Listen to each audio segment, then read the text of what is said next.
Good evening and welcome. I'm Ijoma Onyato. Tonight, Nigeria and Saudi Arabia strategize on stabilizing the oil market as President Buhari restates call for international support against terror.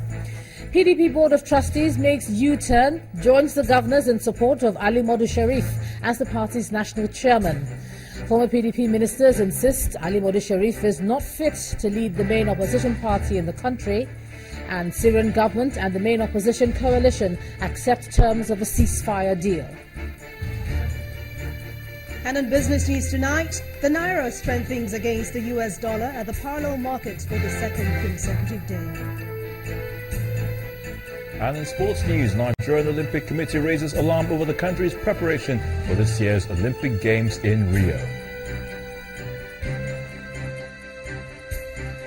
I'm Lindsay Kwaye, and from Abuja, Bring Back Our Girls campaigners continue their sit-out in Abuja and meet with the Danish Foreign Affairs Minister, Christian Jensen. Do stay with us.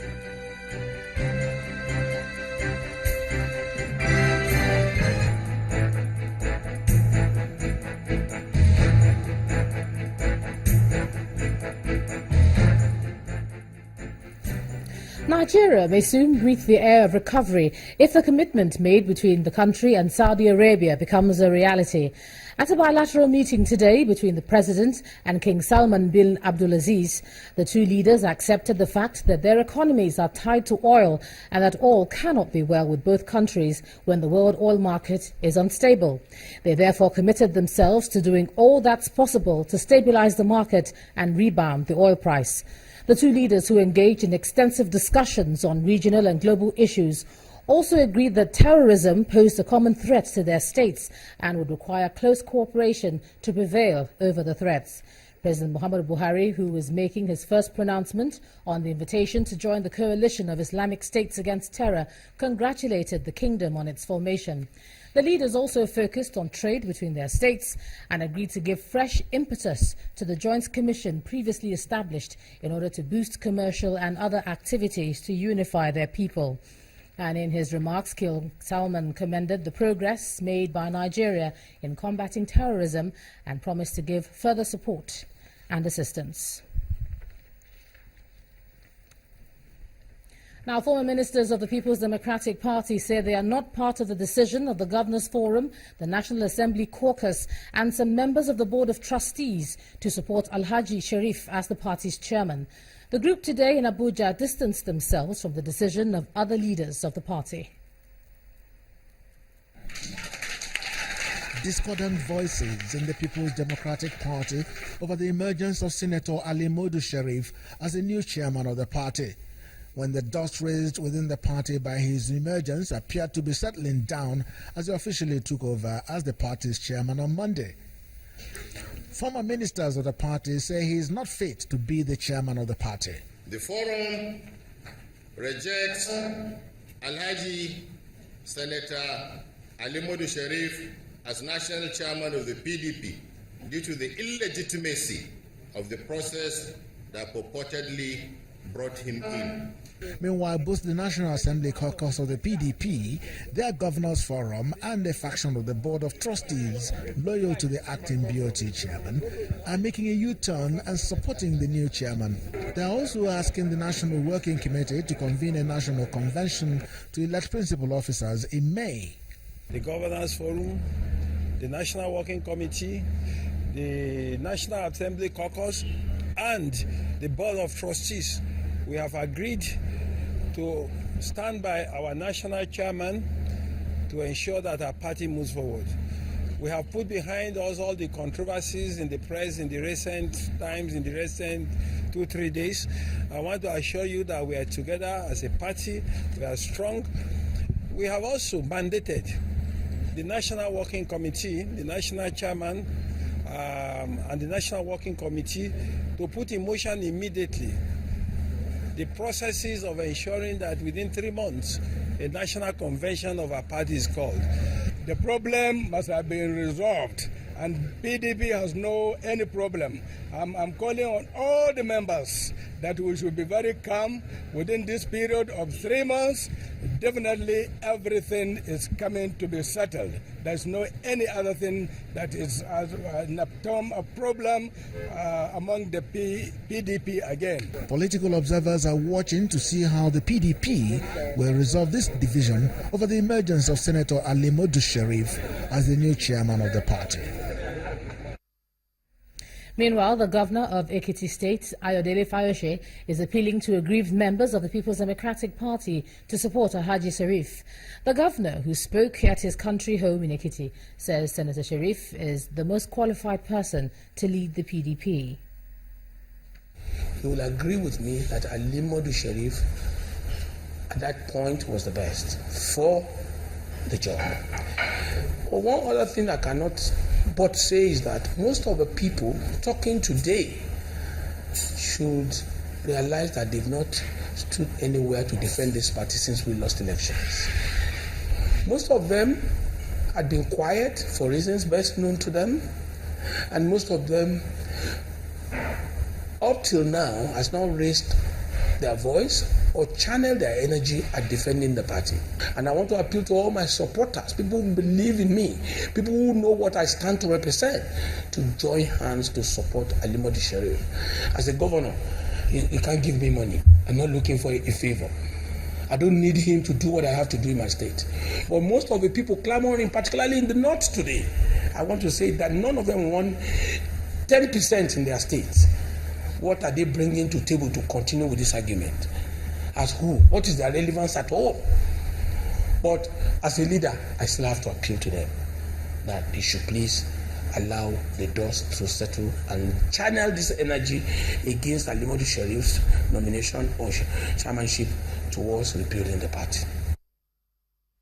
Ekiti State Governor there, Ayo Fayose. Now let's cross over to Abuja now, and here's Yemisi Ikmaye. Hey, Yemisi. Hello, Ijoma. Hi. Thank you for joining us and welcome to Abuja. As the search for the Chibok girls continues, the Foreign Minister of Denmark and head of the Danish delegation to the Bring Back Our Girls sit-out in Abuja has pledged the support of the government of Denmark to ensure the Chibok girls are rescued alive. Addressing members of the Bring Back Our Girls campaigners in Abuja, the Foreign Minister of Denmark, Mr. Christian Jensen, says the search for the Chibok girls has assumed a global dimension, requiring international collaboration. Convener of the Bring Back Our Girls group, Mrs. Obi Ezekwesili, says the campaigners are not giving up hope of rescuing the Chibok girls. She, however, laments the inability of the federal government to conclude the search for the girls after 665 days. So we're fighting for every girl's right to an education. We're fighting for every girl's right to be as much as she can be, to choose her own destiny. And what happened to your girls almost 2 years ago? Well, they were taken away from that right. They couldn't have the education they want. It not only affects those who were taken, it affects a lot of girls who now has the fear of what will happen if they go to school. It affects them, they don't have the right to choose what they want. They don't have the right anymore to choose their own future. So in order to fight for your girls is to fight for what Denmark has been chosen for, to be a champion of girls' rights in the world. In the 665 days of advocacy, we have had moments of great hope, and then moments when those hope got dashed. Regardless of that, we have stayed persistent to the cause, because we do believe that until there is closure on the matter of what happened to our Chibok girls, it would be totally unhealthy for our society to simply move on.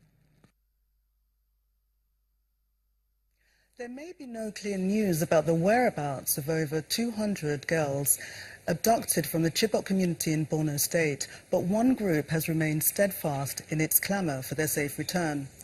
The Bring Back Our Girls group again revived their sit-out, where they called on the authorities to do something more concrete to help rescue the girls. I'm now being joined on the news at 10 by the convener of the group and former Minister of Education, Dr. Obi Ezekwesili. Thank you so much for joining us. My pleasure. Thank you. Now, in 2 months' time, it will be 2 years since the Chibok girls went missing. Did you expect that it would take the government this long to find them? Not at all. I still recall that on day 30 of the girls' abduction, we had a special program at the This Day Dome. And each time I look at the pictures of the women and my co-conveners and how we looked on day 30, we were saddened that day 30 had come and the girls weren't back. Because as on the day, on that day, April 30th, when we had the first match for them, in my own case, I had started the advocacy for them online since the 15th, meaning a day after they were abducted. But it was on the 30th. We then did a march. And when we did that march, we sort of felt, okay, just about 2 weeks, at the most 3 weeks, our government would do what was needful in order to rescue the girls. So there is no way in the world we could have thought that we would get to 22 months and be getting to 2 years. How could you ever think of that? How? And what's the current position now in relation to the search? What have you heard from the authorities? Nothing other than what we were told the last time that we met with the president on the 14th of January, which basically was that the government, he specifically referred to himself, that he had no credible intelligence on the whereabouts of our Chibok girls. That was like, that was tough. That was tough to handle. I mean, the president insisted that he was being candid. But, I'm one for candidness. But to imagine that the government of a country has had 22 months in all, regardless of who was in charge. We, as a society, for 22 months, we don't have credible intelligence on the whereabouts of 219 girls. That speaks to something fundamentally wrong about the nation state. It suggests that our problems are deeper than we have confronted. And so, for us, we believe that there is a lack of closure. You can't simply say, okay, we've tried, let's just leave it alone. We're talking 219 human beings. By saying that we can all, just carry on with life and say to ourselves, we tried our best on this, it's almost saying that the kind of attention we pay to oil installations in this country is more important than the kind of attention we pay to the lives of our citizens. How can oil possibly be more important than the security of the lives of citizens? Because you see, the reason that I put it that way is societies that value their human capital have tended to do better than societies that don't value them. So we don't want to be known as a country that not only is obsessed by oil, but is also careless about its citizens. Right. Because it's dangerous. It is dangerous for human dignity not to really mean that much to us. And in particular, when we look at it from the point of view of the parents, it's completely devastating. And we've heard that, in fact, some of the parents have actually died as a result of the trauma that they've suffered. Is there any consideration concerning help for them or their families? Well, one of the things that the federal government said to us on the 14th of January was that they were preparing some coping mechanisms for our Chibok girls' parents, because that had been one of the major issues that we raised with the president when we had seen him 2015 on the 8th of July of 2015. And so nothing had been done until we went back again to see him on the 14th of January this year. And so we quite were very insistent on the fact that at least there needs to be a presence of empathy for those families. One of the mothers of our Chibok girls was at the sit-out today when we welcomed Mr. Jensen, the Christian Jensen, the foreign minister of Denmark. And she was all, teared up and still crying so much and saying, even though I have 5 children, I can't let go of that, my daughter. I can't simply close the book of her life until I have closure. Very, very difficult situation. It is. Dr. Obi, thank you so much for joining us. Thank you. And that's all from us in Abuja. Back to you, Ijoma, in Lagos.